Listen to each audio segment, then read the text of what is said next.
And ఇక్కడ ఒకే ఒక point ankle hold జరిగింది అండ్ ఒక పాయింట్ తెచ్చారు, ఏం పర్లేదు.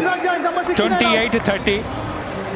ఒకటిచ్చినా కూడా పర్లేదు. యాక్చువల్లీ కోచ్ గారు అయితే అది కూడా ఇవ్వద్దు అంటున్నారు. నెక్స్ట్ రేట్ అయితే తెలుగు టైటన్స్ కి డూ ఆర్ డే రేట్, కానీ ఇక్కడ కూడా పాయింట్ ఇచ్చినా కూడా ఒక పాయింట్ తేడాతోటి గెలిచేస్తారు. సో బాక్లైన్ దాటితే చాలు, అంతకుమించి చేయాల్సిన పనేమీ లేదు. అది చేసేసాడు, పర్లేదు, టైం అయిపోయింది, పాయింట్ ఇచ్చేయండి. Match Telugu Titans the. పొరపాట్లు చేయకూడదని తెలుసు వాళ్ళకి, అదే చేశారు. దాంతో తెలుగు టైటన్స్ మరొక మ్యాచ్ గెలిచారు. జైపూర్ లెగ్ ని గెలుపుతో పూర్తి చేశారు తెలుగు టైటన్స్. అండ్ అది చాలా ముఖ్యమైన విషయం. రెండో హాఫ్ లో వచ్చి షాదులు కాస్త అల్లకల్లలో సృష్టించినా కూడా తెలుగు టైటన్స్ కంబ్యాక్ ఏ విధంగా చేశారు, ఎలా అయితే ఆల్ అవుట్ చేశారో దాన్ని మెచ్చుకోవాలి.